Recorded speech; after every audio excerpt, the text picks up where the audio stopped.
വചനം ആത്മമാരിയ ആത്മീയമാമുണർവാലേ ദീപ്തമാക്കണേ. വചനം മഴയായി പെയ്യും, കൃപതൻ നിറവായൊഴുകും, വിടുതൽ നൽകുന്ന വചനം, അറിവിൻ്റെ പൊരുളാകും വചനം, സൗഖ്യമാ ജീവന. ആത്മീയ ഉണർവ്. മുംബൈ താബോർ ഡിവൈൻ ധ്യാന കേന്ദ്രത്തിൽ നിന്നും പ്രാർത്ഥനാശംസകൾ.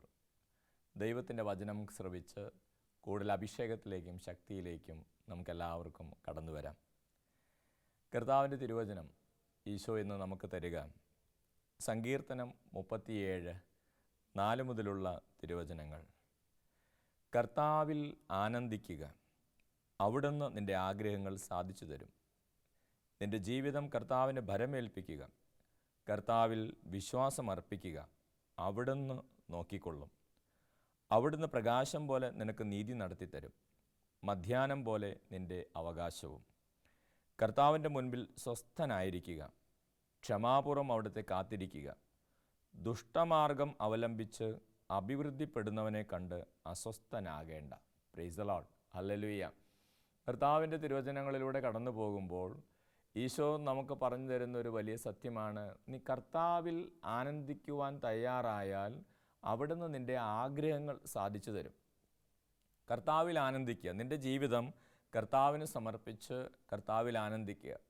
അത് സന്തോഷമുള്ളതാകട്ടെ, ദുഃഖങ്ങളാകട്ടെ, ആരോഗ്യമുള്ള അനുഭവങ്ങളാകട്ടെ, തകർച്ചകളാകട്ടെ, രോഗങ്ങളാകട്ടെ, സാമ്പത്തിക പ്രതിസന്ധികളാകട്ടെ, ഉയർച്ചകളാകട്ടെ, നേട്ടങ്ങളാകട്ടെ, കോട്ടങ്ങളാകട്ടെ, നീ കർത്താവിൽ ആനന്ദിക്കുക, അവിടുന്ന് നിൻ്റെ ആഗ്രഹങ്ങൾ സാധിച്ചു തരുമെന്ന് ദൈവത്തിൻ്റെ വചനം നമ്മളെ പഠിപ്പിക്കുക. സാധാരണ നമ്മുടെ എല്ലാവരുടെയും ജീവിതത്തിൽ നമ്മൾ ചിന്തിക്കുക, ഒരു അനുഗ്രഹം കിട്ടിയതിന് ശേഷം കർത്താവിന് നന്ദി പറയുക, കർത്താവിൽ ആനന്ദിക്കുക എന്നാണ് പൊതുവെ എല്ലാവരും ചിന്തിക്കുക. എന്നാൽ ദൈവത്തിൻ്റെ വചനം പറയുകയാണ്, അങ്ങനെ അനുഗ്രഹം കിട്ടിയാൽ മാത്രമല്ല നീ ദൈവത്തെ സ്തുതിക്കേണ്ടത്, കർത്താവിൽ ആനന്ദിക്കേണ്ടത്. അനുഗ്രഹം, ദൈവകൃപ, സൗഖ്യം സ്വന്തമാക്കുന്നതിന് മുമ്പ് തന്നെ നീ ഇപ്പോൾ എന്തവസ്ഥയിലായിരിക്കുന്നുവോ ആ അവസ്ഥ ദൈവത്തിന് സമർപ്പിച്ച് നീ ദൈവത്തിൽ ആനന്ദിക്കുവാൻ, കർത്താവിൽ ആനന്ദിക്കുവാൻ തയ്യാറായാൽ നിൻ്റെ ജീവിതത്തിൽ നിൻ്റെ ആഗ്രഹങ്ങൾ അവിടുന്ന് നിനക്ക് സാധിച്ചു തരുമെന്നാണ് ദൈവത്തിൻ്റെ വചനം നമ്മളെ പഠിപ്പിക്കുക. അപ്പോൾ ദൈവത്തിൽ വിശ്വാസം അർപ്പിച്ച് നന്മ ചെയ്യുക, അപ്പോൾ നീ ഭൂമിയിൽ സുരക്ഷിതനായിട്ട് നിനക്ക് വസിക്കാനാകുമെന്ന് ദൈവത്തിൻ്റെ വചനം പറയുക. സ്നേഹമുള്ളവരെ, നമ്മുടെ ജീവിതാനുഭവങ്ങൾ ദൈവത്തിന് സമർപ്പിക്കാനും അത് നന്മയായതാകട്ടെ അല്ലെങ്കിൽ തിന്മയായതാകട്ടെ ദൈവത്തിന് സമർപ്പിച്ച് പ്രാർത്ഥിച്ചാൽ കർത്താവ് നമ്മുടെ ആഗ്രഹങ്ങളുടെ കാര്യങ്ങളിൽ ഇടപെടുമെന്നാണ് ദൈവത്തിൻ്റെ വചനം നമുക്ക് പറഞ്ഞു തരുന്ന വലിയ ഒരു അനുഗ്രഹം. കർത്താവിൽ ആനന്ദിക്കാനും കർത്താവിൽ ആനന്ദിച്ച് കൂടുതൽ നന്മകൾ സ്വീകരിക്കാനും ഈ വചനം കേൾക്കുന്ന നിങ്ങൾ ഓരോരുത്തരെയും കർത്താവ് അനുഗ്രഹിക്കട്ടെ, സഹായിക്കട്ടെ എന്ന് പ്രാർത്ഥിക്കുന്നു. സങ്കീർത്തനങ്ങളിൽ 84-ാം സങ്കീർത്തനത്തിൻ്റെ 5, 6, 7 തിരുവചനങ്ങൾ മനോഹരങ്ങളായ ദൈവവചനങ്ങളാണ്. അങ്ങയിൽ ശക്തി കണ്ടെത്തിയവർ ഭാഗ്യവാന്മാർ, അവരുടെ ഹൃദയത്തിൽ സിയോനിലേക്കുള്ള രാജവീഥികളുണ്ട്. ബാക്കാ താഴ്വരയിലൂടെ അവർ കടന്നു പോകുമ്പോൾ അവർ അതിനെ നീരുറവുകളുടെ താഴ്വരയാക്കി മാറ്റുന്നു. അവർ ദൈവത്തിൽ ശക്തി ആർജിക്കുന്നു ഓരോ ദിവസവും. Price the Lord. അപ്പോൾ ദൈവത്തിൻ്റെ വചനം നമ്മളെ പഠിപ്പിക്കുന്നൊരു വലിയ സത്യമാണ്, ദൈവത്തിൽ ശക്തി കണ്ടെത്തിയവരാണ് ഭാഗ്യവാന്മാർ. അങ്ങയിൽ ശക്തി കണ്ടെത്തിയവർ ഭാഗ്യവാന്മാർ, അവരുടെ ഹൃദയത്തിൽ സിയോനിലേക്കുള്ള രാജവീഥികളുണ്ട്. ബാക്കാ താഴ്വരയിലൂടെ കടന്നു പോകുമ്പോൾ അവർ അതിനെ നീരുറവകളുടെ താഴ്വരയാക്കി മാറ്റുന്നു. അവർ ഓരോ ദിവസവും ശക്തി ആർജിച്ച് ദൈവത്തെ സിയോനിൽ ദർശിക്കുന്നു. മനോഹരമായ ദൈവത്തിൻ്റെ വചനമാണ്. ആ വചനം പഠിച്ചാൽ, ധ്യാനിച്ചാൽ നമുക്ക് ഏറെ ആഴമായ ചിന്തകൾ നമുക്ക് ലഭിക്കും. വചനം ഇങ്ങനെയാണ് പറയുക, ദൈവത്തിൽ ശക്തി കണ്ടെത്തിയവർ ഭാഗ്യവാന്മാർ, അവരുടെ ഹൃദയത്തിൽ സിയോനിലേക്കുള്ള രാജവീഥികളുണ്ട്. സിയോൻ എന്ന് പറയുന്നത് ദൈവത്തിൻ്റെ ഭവനമാണ്, ദൈവത്തിൻ്റെ സാന്നിധ്യമുള്ള ഇടം, ദൈവത്തിൻ്റെ താമസ സ്ഥലം ഒക്കെയാണ് സിയോൻ എന്ന് ബൈബിൾ പഠിക്കുമ്പോൾ നമുക്ക് മനസ്സിലാകും. അപ്പോൾ വചനം പറയുകയാണ്, ദൈവത്തിൽ ശക്തി കണ്ടെത്തിയവർ ഭാഗ്യവാന്മാരാണ്. എന്തുകൊണ്ടാണ് അല്ലെങ്കിൽ എങ്ങനെയാണ് അവർ ഭാഗ്യവാന്മാരാകുന്നത്? അവർ ഭാഗ്യവാന്മാരാകുന്നതിൻ്റെ കാരണം ഇതാണ്. അവരുടെ ഹൃദയത്തിൽ ഈ ദൈവഭവനത്തിലേക്കുള്ള, ദൈവത്തിൻ്റെ സാന്നിധ്യമുള്ള ഇടത്തേക്കുള്ള രാജവീഥികളുണ്ട്. ഏറ്റവും പ്രധാനപ്പെട്ട വഴികൾ അവിടേക്കുള്ളത് ഇവരുടെ ജീവിതത്തിലുണ്ട്. അതുകൊണ്ടാണ് ഇവർ ഭാഗ്യവാന്മാരാകുന്നത്, ഭാഗ്യവതികളാകുന്നത് ദൈവത്തിൻ്റെ വചനം പറയുക. അപ്പോൾ ഒരു വ്യക്തിയെ സംബന്ധിച്ചിടത്തോളം ഈ ഭാഗ്യമെന്ന് പറയുന്നത് എന്താണ്? ദൈവഭവനത്തിലേക്കുള്ള പ്രധാനപ്പെട്ട രാജവീഥി ഇവരുടെ ജീവിതത്തിലുണ്ട് എന്നുള്ളതാണ് അവർ ഭാഗ്യവാന്മാരാകുന്നതിൻ്റെ അടിസ്ഥാനപരമായ കാരണം. എന്താണ് ഈ വചനത്തിൻ്റെ അർത്ഥം? ദൈവഭവനത്തിലേക്കുള്ള അല്ലെങ്കിൽ ദൈവത്തിൻ്റെ സാന്നിധ്യമുള്ള ഇടത്തേക്കുള്ള രാജവീഥി അല്ലെങ്കിൽ പ്രധാനപ്പെട്ട വഴി എന്ന് പറയുന്നത് എന്താണ്? പ്രധാനപ്പെട്ട വഴി എന്ന് പറയുന്നത് പ്രാർത്ഥനയാണ്. പ്രാർത്ഥനയോടും ആരാധനയോടും വിശുദ്ധമായ ജീവിതത്തോടുമുള്ള ഒരു വ്യക്തിയുടെ ആഭിമുഖ്യവും താല്പര്യവുമാണ് അത് ഈ രാജവീഥി എന്ന് പറയുന്നത്. അപ്പോൾ എന്താണ് ഈ വചനത്തിൻ്റെ ആഴം അർത്ഥം എന്ന് പറയുന്നത്? ദൈവത്തിൽ ശക്തി കണ്ടെത്തിയ ഒരു വ്യക്തിയുടെ ജീവിതത്തിൽ പ്രാർത്ഥിക്കാൻ താല്പര്യമുണ്ടാകും. ദൈവത്തിൽ ശക്തി കണ്ടെത്തിയ ഒരു വ്യക്തിയുടെ ജീവിതത്തിൽ ആരാധിക്കാൻ താല്പര്യമുണ്ടാകും. ദൈവത്തിൽ ശക്തി കണ്ടെത്തിയ ഒരു വ്യക്തിയുടെ ജീവിതത്തിൽ ദൈവകൽപ്പനകളനുസരിച്ച് ജീവിക്കാൻ താല്പര്യമുണ്ടാകും. അതാണ് ഈ വചനത്തിൻ്റെ ആഴം. അപ്പോൾ ഒരു വ്യക്തിയുടെ ജീവിതത്തിൽ പ്രാർത്ഥനയ്ക്കും അതോടൊപ്പം വിശുദ്ധമായ ജീവിതത്തിനും ഒക്കെ ഒരു ആഭിമുഖ്യം ഉണ്ടാകണമെങ്കിൽ എന്തുണ്ടാകണം? വചനം പറയുകയാണ്, ആ വ്യക്തിക്ക് ദൈവത്തിൻ്റെ ശക്തി അനുഭവിച്ചറിഞ്ഞ അല്ലെങ്കിൽ ദൈവത്തിൻ്റെ ശക്തിയിൽ ആശ്രയിക്കുന്ന ഒരു അനുഭവം ഉണ്ടെങ്കിലേ ഇത് സാധിക്കുള്ളൂ. ചിലപ്പോഴൊക്കെ നമ്മൾ ചില വ്യക്തികളൊക്കെ ചിലരൊക്കെ കുറ്റം പറയും അല്ലെങ്കിൽ കളിയാക്കും. അവർക്ക് പ്രാർത്ഥനയില്ല, പ്രാർത്ഥിക്കാൻ താല്പര്യമില്ല, അല്ലെങ്കിൽ പ്രാർത്ഥിക്കാൻ മടിയാണ്. വാസ്തവത്തിൽ നമ്മൾ അവരെക്കുറിച്ച് അങ്ങനെ പറയുന്നതിൽ അർത്ഥമില്ല. കാരണം ഇതാണ്, അവർക്ക് ആ ദൈവത്തിൻ്റെ ശക്തി കണ്ടെത്താൻ ഇതുവരെ സാധിച്ചിട്ടില്ല എന്നുള്ളതാണ് അതിൻ്റെ അടിസ്ഥാനപരമായ കാരണം. അതാണ് സങ്കീർത്തകൻ മനോഹരമായിട്ട് പറയുന്നത്, ദൈവത്തിൽ ശക്തി കണ്ടെത്തിയവർ ഭാഗ്യവാന്മാർ, അവരുടെ ഹൃദയത്തിൽ സിയോനിലേക്കുള്ള രാജവീഥികളുണ്ട്. കർത്താവിൻ്റെ ശക്തിയിൽ ശക്തി കണ്ടെത്തിയവർ ഭാഗ്യവാന്മാർ, അവരുടെ ഹൃദയത്തിൽ സിയോനിലേക്കുള്ള രാജവീഥികളുണ്ട്. അപ്പോൾ സ്നേഹമുള്ളവരെ, ദൈവത്തിൽ ശക്തി കണ്ടെത്താനാവുക എന്നുള്ളതാണ് നമ്മുടെ ജീവിതത്തിൽ നമ്മളെ ഭാഗ്യങ്ങളിലേക്ക്, അഭിഷേകത്തിലേക്ക് കൊണ്ടുപോവുക. അപ്പോൾ അവരുടെ ജീവിതത്തിൽ പ്രാർത്ഥനയുണ്ടാകും, വിശുദ്ധമായൊരു ജീവിതത്തോട് താല്പര്യമുണ്ടാകും. അത് അവരുടെ ജീവിതത്തെ കൂടുതൽ ഭാഗ്യമുള്ളതാക്കി മാറ്റും. തുടർന്നുള്ള വചനത്തിൽ ഇങ്ങനെ പറയുകയാണ്, ദൈവത്തിൽ ശക്തി കണ്ടെത്തിയവർ ഭാഗ്യവാന്മാർ, അവരുടെ ഹൃദയത്തിൽ സിയോനിലേക്കുള്ള രാജവീഥികളുണ്ട് എന്ന് പഠിപ്പിച്ചതിന് ശേഷം വചനം പറയുകയാണ്, അവർ ബാഖാ താഴ്വരകളിലൂടെ കടന്നു പോകുമ്പോൾ അവർക്കതിനെ നീരുറവകളുടെ താഴ്വരയാക്കി മാറ്റാൻ സാധിക്കും എന്നാണ് ഈ വചനത്തിൻ്റെ അർത്ഥം. ബാഖാ താഴ്വര എന്ന് പറയുന്നത് വിശുദ്ധ ഗ്രന്ഥത്തിലൂടെ നമ്മൾ കടന്നു പോകുമ്പോൾ അങ്ങനെ ഒരു പ്രദേശത്തെക്കുറിച്ച് വചനം സൂചിപ്പിക്കുന്നു. ആ പ്രദേശത്തേക്കാൾ ഉപരി ആ പ്രദേശത്തിൻ്റെ പ്രത്യേകതയാണ് നമുക്ക് ധ്യാന വിഷയമായിരിക്കുന്നത്. അത് വിണ്ടുണങ്ങിയ, വരണ്ടുണങ്ങിയ, ജലാംശം തീരെയില്ലാത്ത ഒരിടമാണ്. വിണ്ടുണങ്ങിയ, വരണ്ടുണങ്ങിയ, ജലാംശം തീരെയില്ലാത്ത ഇടമാണ് ഈ ബാഖാ താഴ്വര എന്ന് പറയുന്നത്. അപ്പോൾ ഈ ബാഖാ താഴ്വരയിലൂടെ ഇങ്ങനെയുള്ള അനുഭവമുള്ള വ്യക്തികൾ കടന്നു പോകുമ്പോൾ അവർക്ക് ദൈവം കൊടുക്കുന്ന ഒരു അനുഗ്രഹം ഇതാണ്, ഇങ്ങനെയുള്ള സ്ഥലത്തെ അവർക്ക് നീരുറവകളാക്കി മാറ്റാൻ സാധിക്കും, ജലമൊഴുകുന്ന സ്ഥലങ്ങളാക്കി മാറ്റാൻ സാധിക്കും. അതിനുള്ള അനുഗ്രഹമാണ് ദൈവം അവർക്ക് കൊടുക്കുന്നത്. നീരുറവുള്ള താഴ്വരകളാക്കി ഈ സ്ഥലങ്ങളെ മാറ്റാൻ സാധിക്കും. എന്താണ് ഈ വചനത്തിൻ്റെ ആഴം അർത്ഥം? അതായത് ഇങ്ങനെ ഭാഗ്യത്തിലേക്ക്, പ്രാർത്ഥനയും വിശുദ്ധമായൊരു ജീവിതമൊക്കെയായിട്ട് കടന്നു വന്ന വ്യക്തികൾ അവർ വിണ്ടുണങ്ങിയ, വരണ്ടുണങ്ങിയ ജീവിത അനുഭവങ്ങളിലൂടെ കടന്നു പോകുമ്പോൾ, അതായത് തകർച്ചകളിലൂടെ കടന്നു പോകുമ്പോൾ, പ്രതിസന്ധികളിലൂടെ കടന്നു പോകുമ്പോൾ, രോഗങ്ങളിലൂടെ കടന്നു പോകുമ്പോൾ, അർത്ഥം പിടികിട്ടാത്ത അനുഭവങ്ങളിലൂടെ കടന്നു പോകുമ്പോൾ ദൈവം പഠിപ്പിക്കുകയാണ്, വചനം പഠിപ്പിക്കുകയാണ്, അവർ തകർന്നു പോവുകയില്ല. ഈ അനുഭവങ്ങളെ ദൈവാനുഭവത്തിൻ്റെ നീർച്ചാലുകളാക്കി മാറ്റാൻ ദൈവം അവർക്ക് കൃപ കൊടുക്കും. ഈ അനുഭവങ്ങളെ, ഈ തകർച്ചയുടെ അനുഭവങ്ങളെ, വിണ്ടുണങ്ങിയ, വരണ്ടുണങ്ങിയ അനുഭവങ്ങളെ ദൈവാനുഗ്രഹത്തിൻ്റെ നീർച്ചാലുകളാക്കി മാറ്റാൻ ദൈവം അവരെ അനുഗ്രഹിക്കും. അതാണ് ദൈവത്തിൻ്റെ വചനം തരുന്ന വാഗ്ദാനം. സ്നേഹമുള്ളവരെ, അപ്പോൾ ജീവിതത്തിൽ ഇങ്ങനെയുള്ള വ്യക്തികളുടെ ജീവിതത്തിലുണ്ടാകുന്ന പ്രതിസന്ധികളിൽ അവർ തകർന്നു പോവുകയില്ല, തളർന്നു പോവുകയില്ല എന്നാണ് വചനം ഉറപ്പ് തരുന്നത്. തുടർന്ന് വചനം പറയുകയാണ്, ഇങ്ങനെയുള്ള അനുഭവങ്ങളിലൂടെ കടന്നുപോയി അവർ ദൈവാനുഗ്രഹത്തിൻ്റെ നീർച്ചാലുകളായി മാറിക്കഴിയുമ്പോൾ അവർ ഓരോ ദിവസവും ഇങ്ങനെയുള്ള അനുഭവങ്ങളിലൂടെ കടന്നുപോയി അവർ കൂടുതൽ ശക്തി ആർജിക്കും.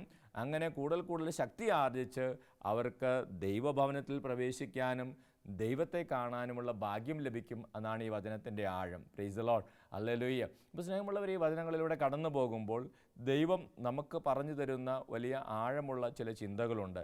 ആ ചിന്തകൾ ഇതൊക്കെയാണ്.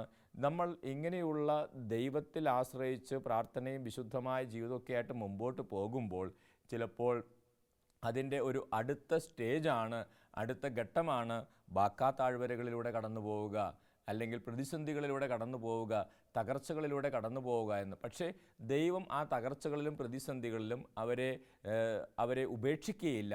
ദൈവം അവരെ ദൈവാനുഗ്രഹത്തിൻ്റെ നീർച്ചാലുകളാക്കി മാറ്റും. Price the Lord, hallelujah. നമ്മൾ തിരുസഭയിലുള്ള വിശുദ്ധരെക്കുറിച്ചൊക്കെ ചിന്തിച്ചാൽ നമുക്ക് മനസ്സിലാകുന്നൊരു വലിയ സത്യം, നമുക്ക് ഭാരതം ഒത്തിരിയേറെ വിശുദ്ധരാൽ അനുഗ്രഹിക്കപ്പെട്ടിരിക്കുന്ന ഒരു സഭയാണ് ഭാരതസഭ. ഉള്ള ഭാരതസഭയിൽ അൽഫോൻസമ്മയുണ്ട്, വിശുദ്ധ അൽഫോൻസമ്മയുണ്ട്, എപ്രാസ്യമയുണ്ട്, വിശുദ്ധ ചാവറ കുര്യാക്കോസ് പിതാവുണ്ട്, മരീന്ദ്രസ്യാമയുണ്ട്.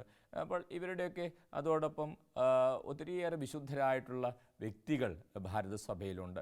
സ്നേഹമുള്ളവരെ, ഇവരുടെയൊക്കെ ജീവിതങ്ങളെക്കുറിച്ച് അല്ലെങ്കിൽ ആഗോള സഭയിലുള്ള വിശുദ്ധരെക്കുറിച്ചൊക്കെ നമ്മൾ പഠിക്കുകയും ചിന്തിക്കുകയും ചെയ്യുമ്പോൾ മനസ്സിലാക്കുന്ന ഒരു കാര്യം ഇതാണ്: അവരുടെ ജീവിതങ്ങളൊക്കെ ബാക്കാ താഴ്വരകളിലൂടെ കടന്നുപോയതാണ്.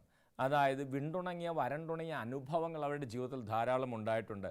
അർത്ഥം പിടികിട്ടാത്ത ഒത്തിരിയേറെ അനുഭവങ്ങൾ അവരുടെ ജീവിതത്തിൽ ഉണ്ടായിട്ടുണ്ട്. എന്തുകൊണ്ട് ഇങ്ങനെ സംഭവിക്കുന്നു? എന്തുകൊണ്ട് ഞാൻ ഈ രോഗവുമായിട്ട് മുമ്പോട്ട് പോകുന്നു?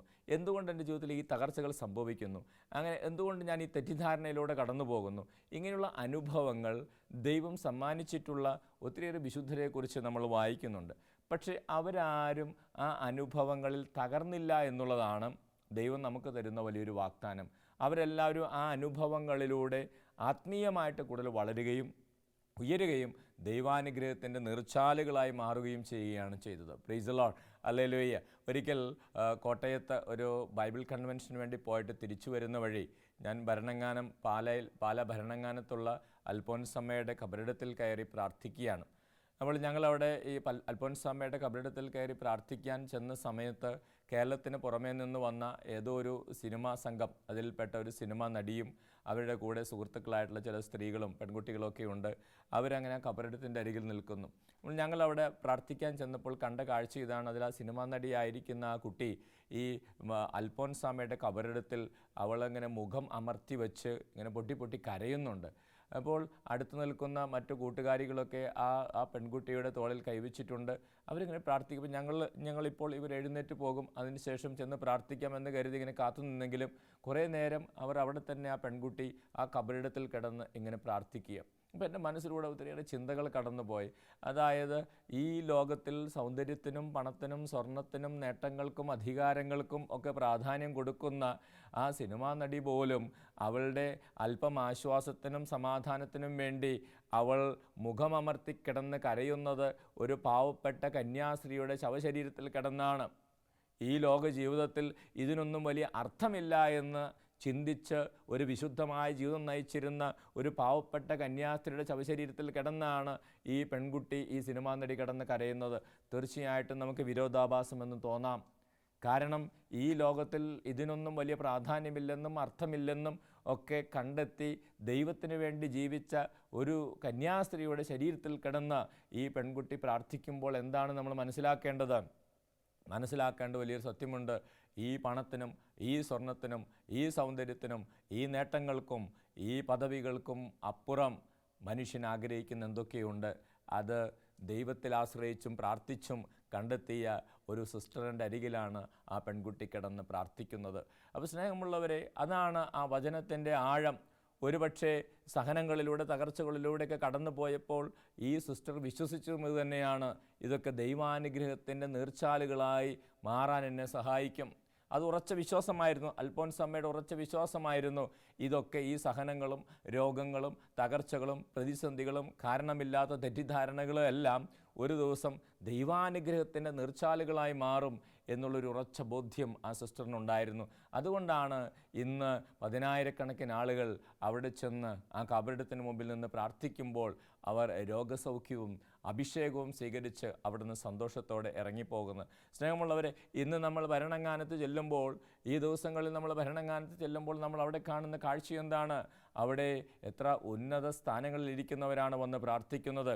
അവിടെ വന്ന് മന്ത്രിമാർ പ്രാർത്ഥിക്കുന്നുണ്ട്, ജഡ്ജിമാർ പ്രാർത്ഥിക്കുന്നുണ്ട്, കർദിനാൾമാർ പ്രാർത്ഥിക്കുന്നുണ്ട്, ബിഷപ്പ്മാർ പ്രാർത്ഥിക്കുന്നുണ്ട്, ധാരാളം പ്രശസ്തരായ വൈദികർ വന്ന് പ്രാർത്ഥിക്കുന്നുണ്ട്, അനേകം സിസ്റ്റേഴ്സ് പ്രാർത്ഥിക്കുന്നുണ്ട്. കോളേജിലെ പ്രിൻസിപ്പൽമാർ വന്ന് പ്രാർത്ഥിക്കുന്നുണ്ട്, വക്കീൽമാർ വന്ന് പ്രാർത്ഥിക്കുന്നുണ്ട്. ഇവരൊക്കെ അവിടെ വന്ന് പ്രാർത്ഥിക്കുന്നത് അവരെക്കാൾ ബുദ്ധിമതിയായ അറിവുള്ള ഒരു സിസ്റ്ററിൻ്റെ അരികിൽ വന്ന് പ്രാർത്ഥിക്കുന്നതാണോ? തീർച്ചയായുമല്ല. ജീവിതത്തിൽ പ്രാർത്ഥനയ്ക്കും ദൈവത്തോട് ചേർന്നുള്ള ജീവിതത്തിനും, അങ്ങനെ ചേർന്ന് നിൽക്കുമ്പോൾ ജീവിതത്തിലുണ്ടാകുന്ന സഹനങ്ങൾക്കും അർത്ഥമുണ്ടെന്ന് വിശ്വസിച്ച് ജീവിച്ച ആ സിസ്റ്ററിൻ്റെ കുഴിമാടത്തിൽ നിന്നും കബറിടത്തിൽ നിന്നും ദൈവത്തിൻ്റെ അനുഗ്രഹം ഒഴുകുന്നുണ്ടെന്ന് തിരിച്ചറിഞ്ഞിട്ടാണ് ഇവരെല്ലാം അവിടെ നിന്ന് പ്രാർത്ഥിക്കുന്നത്. സ്നേഹമുള്ളവരെ, അതേക്കുറിച്ചാണ് ദൈവത്തിൻ്റെ വചനം നമുക്ക് പറഞ്ഞു തരുന്നത്. അങ്ങയിൽ ശക്തി കണ്ടെത്തിയവർ ഭാഗ്യവാന്മാർ, അവരുടെ ഹൃദയത്തിൽ സിയോനിലേക്കുള്ള രാജവീഥികളുണ്ട്. ബാക്കാ താഴ്വരയിലൂടെ അവർ കടന്നു പോകുമ്പോൾ അവർ അതിനെ നീരുറവകളുടെ താഴ്വരയാക്കി മാറ്റുന്നു. അതാണ് ദൈവം ഇവർക്ക് കൊടുത്ത അനുഗ്രഹം. Praise the Lord, hallelujah. അപ്പോൾ സ്നേഹമുള്ളവരെ, ദൈവാനുഗ്രഹത്തിൻ്റെ നീർച്ചാലുകളാകാനുള്ള അനുഗ്രഹമാണ് ബാക്കാ താഴ്വരയുടെ അനുഭവങ്ങളിലൂടെ കടന്നു പോകുന്നവർക്ക് ദൈവം ഒരുക്കി വച്ചിരിക്കുന്ന വലിയൊരു അനുഗ്രഹം. അവരെക്കുറിച്ച് ദൈവത്തിൻ്റെ വചനം പറയുകയാണ്, അവർ ഓരോ ദിവസവും ശക്തി ആർജിക്കും. അവർ ഓരോ ദിവസവും ദൈവത്തിൽ ശക്തി ആർജിക്കും, ആത്മീയതയിൽ ശക്തി ആർജിക്കും.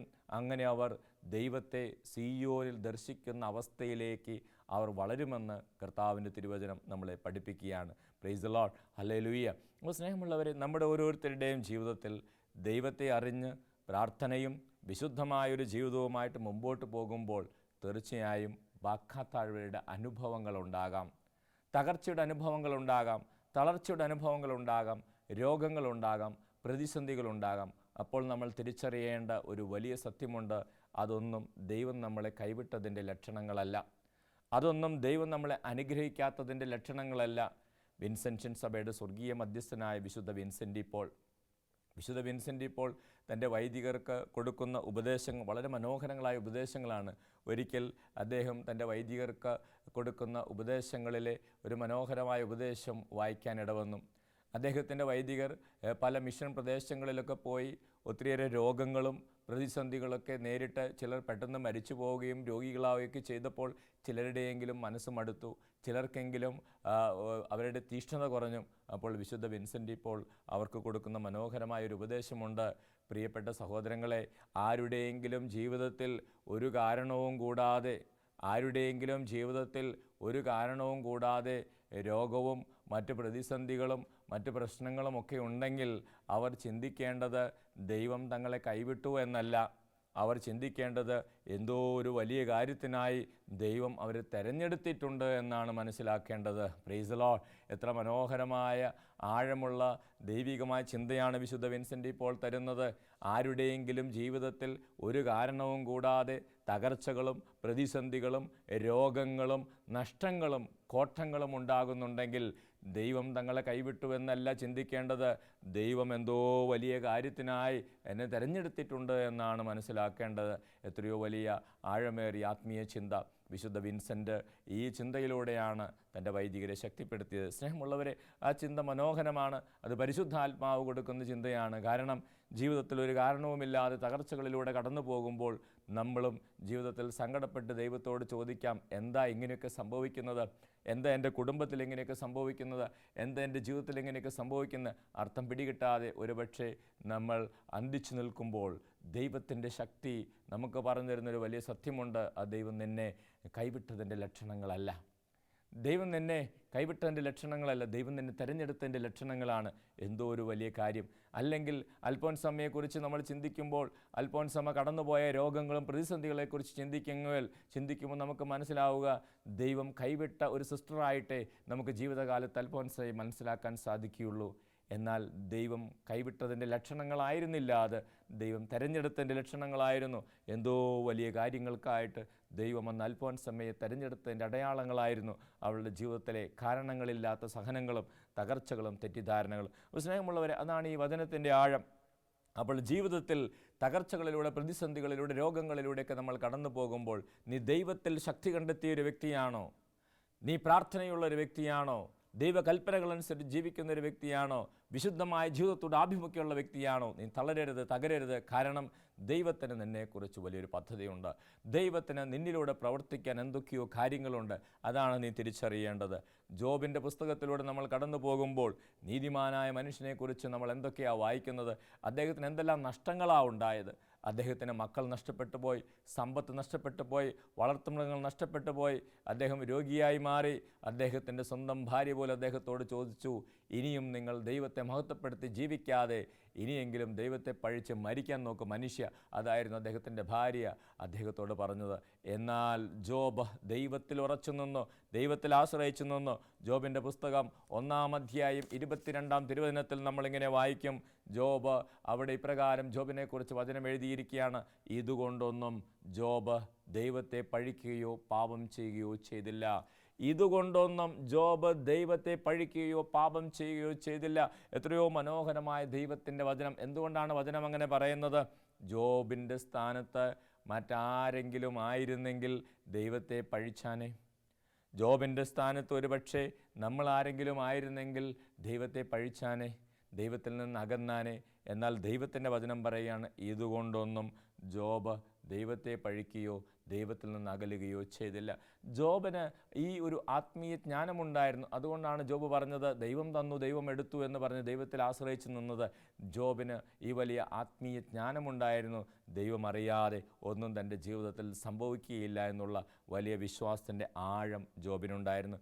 അതുകൊണ്ട് തന്നെ ജോബിൻ്റെ പുസ്തകത്തിൽ അവസാന അധ്യായത്തിലെത്തുമ്പോൾ നമ്മൾ തിരിച്ചറിയുന്നുണ്ട്, ജോബിൻ്റെ തകർച്ചകളെ ദൈവം അനുഗ്രഹങ്ങളാക്കി മാറ്റുകയാണ്. നഷ്ടപ്പെട്ടതെല്ലാം പല മടങ്ങായി ദൈവം കൊടുക്കുകയാണ്. അതാണ് അങ്ങിൽ ശക്തി കണ്ടെത്തിയവർ ഭാഗ്യവാന്മാർ. അവരുടെ ഹൃദയത്തിൽ സിയോനിലേക്കുള്ള രാജവീഥികളുണ്ട്. ബാക്കാ താഴ്വരയിലൂടെ അവർ കടന്നു പോകുമ്പോൾ അവർ അതിനെ നീരുറവുകളുടെ താഴ്വരയാക്കി മാറ്റും എന്ന് ദൈവം പഠിപ്പിക്കുന്നതിൻ്റെ കാരണം ഇതാണ്. അവർക്ക് ദൈവത്തിൽ ഉറച്ചു നിൽക്കാൻ സാധിക്കും. അവർ ദൈവത്തിൻ്റെ പദ്ധതികളിലൂടെ ദൈവം അവരെ കൂടുതൽ കൂടുതൽ വളർത്തും. അതാണ് ദൈവത്തിൻ്റെ വചനം നമ്മൾക്ക് പറഞ്ഞു തരുന്നത്. അപ്പോൾ സ്നേഹമുള്ളവർ, ചില തകർച്ചകൾ, ചില തടസ്സങ്ങൾ, അർത്ഥം പിടികിട്ടാത്ത അനുഭവങ്ങൾ ദൈവം നമുക്ക് വേണ്ടി എന്തൊക്കെയോ വലിയ പദ്ധതികൾ ഒരുക്കി വയ്ക്കുന്നതാണ്. രാജാക്കന്മാരുടെ 1-ാം പുസ്തകം വായിക്കുമ്പോൾ, രാജാക്കന്മാരുടെ 1-ാം പുസ്തകം 17-ാം അധ്യായം 6-7 തിരുവചനങ്ങളിൽ നമ്മൾ ഏലിയ പ്രവാചകൻ്റെ ജീവിതത്തിൽ നടക്കുന്ന ഒരു കാര്യം അവിടെ വായിക്കുന്നുണ്ട്. ഏലിയ പ്രവാചകൻ വധഭീഷണി ഉള്ളതുമൂലം കെരീത്ത് അരുവിയുടെ അരികിൽ വന്ന് താമസിക്കുക ദൈവത്തിൻ്റെ നിർദ്ദേശപ്രകാരം. അങ്ങനെ കെരീത്ത് അരുവിയുടെ അരികിൽ വന്ന് താമസിക്കുന്ന പ്രവാചകന്, ഏലിയ പ്രവാചകന് കാക്കകൾ ഭക്ഷണം കൊണ്ടുവന്ന് കൊടുക്കുന്നു, അപ്പം കൊടുക്കുന്നു, മാംസം കൊടുക്കുന്നു, അങ്ങനെ ആവശ്യമുള്ളതെല്ലാം കൊടുക്കുന്നു. പ്രവാചകൻ ദൈവത്തിൻ്റെ പരിപാലനയിൽ സന്തോഷിച്ച് ജീവിക്കുന്നു. പ്രവാചകൻ ആവശ്യത്തിലേറെ വെള്ളം കെരീത്ത് അരുവിയിൽ നിന്ന് കുടിക്കുന്നു. എന്നാൽ ദിവസങ്ങൾ കടന്നുപോയി. ഒരു ദിവസം പ്രവാചകൻ നോക്കുമ്പോൾ ഈ അരുവിയിലെ വെള്ളം വറ്റിപ്പോയി. അതാണ് വചനം പറയുന്നത്. 1 രാജാക്കന്മാർ 17-ാം അധ്യായം 6-7. ഈ അരുവിയിലെ വെള്ളം വറ്റിപ്പോയി. ഇനി എന്തു ചെയ്യും, എങ്ങനെ ജീവിക്കും എന്ന് പ്രവാചകൻ ചിന്തിക്കുക. ഒരുപക്ഷെ പ്രവാചകൻ്റെ മനസ്സിൽ പ്രവാചകൻ ആശങ്കപ്പെട്ടിട്ടുണ്ടാകും, ഇങ്ങനൊരു മനുഷ്യൻ, ഇങ്ങനൊരു ദൈവദാസൻ ഇവിടെയുള്ള കാര്യം ദൈവത്തിന് അറിയത്തില്ലേ, പിന്നെ എന്തിനാ ഇപ്പോൾ ഇതിലെ വെള്ളം നിർത്തിയതെന്ന് അദ്ദേഹം ചോദിച്ചിട്ടുണ്ടാകും ഉള്ളിൽ. അദ്ദേഹത്തിന് അർത്ഥം പിടികിട്ടാത്ത അനുഭവങ്ങൾ അദ്ദേഹത്തിൻ്റെ ജീവിതത്തിലുണ്ടാവുക. എല്ലാം സുരക്ഷിതമെന്നും കരുതി സന്തോഷത്തോടെ അദ്ദേഹം ദൈവത്തിൻ്റെ പരിപാലനയിൽ ആശ്രയിച്ചിരിക്കുമ്പോഴാണ് പെട്ടെന്ന് ഈ വെള്ളം വറ്റിപ്പോയത്. സ്നേഹമുള്ളവരെ, ദൈവം അദ്ദേഹത്തോട് പറഞ്ഞു, സെറാഫത്തിലെ വിധവയുടെ അരികിലേക്ക് പോകാൻ പറഞ്ഞു. സ്നേഹമുള്ളവരെ, നമ്മൾ ഈ വചനം കേൾക്കുമ്പോൾ നമുക്കതിൻ്റെ ആഴം പിടികിട്ടാത്തത് പലപ്പോഴും ഈ പ്രവാചകൻ കടന്നുപോയ പ്രതിസന്ധിയുടെ ആഴം നമ്മളിൽ പലർക്കും പിടികിട്ടാത്തതിൻ്റെ കാരണം കെരീത്ത് അരുവിയും സെറാഫത്തിലെ വിധവയുടെ ഭവനവും തമ്മിലുള്ള ദൂരം നമുക്കറിയാത്തത് കൊണ്ടാണ്. വചനം പഠിക്കുമ്പോൾ നമുക്ക് മനസ്സിലാകുന്ന ഒരു വലിയ സത്യം, കെരീത്ത് അരുവിയും ഈ സെറാഫത്തിലെ വിധവയുടെ ഭവനവും തമ്മിൽ ഏതാനും ദിനരാത്രങ്ങൾ നടന്നു പോകേണ്ട ദൂരമുണ്ട്. അപ്പോൾ സ്നേഹമുള്ളവരെ, ഈ യാത്രയ്ക്കിടയിൽ രാജാവിൻ്റെ ആളുകൾ കാണാം, വേണമെങ്കിൽ കൊന്നുകളയാൻ പിടിച്ചു. അതല്ലെങ്കിൽ ഈ യാത്രയ്ക്കിടയിൽ ചിലപ്പോൾ ഭക്ഷണമൊന്നും കിട്ടാതെ മരിച്ചു പോകാം. എന്താകും?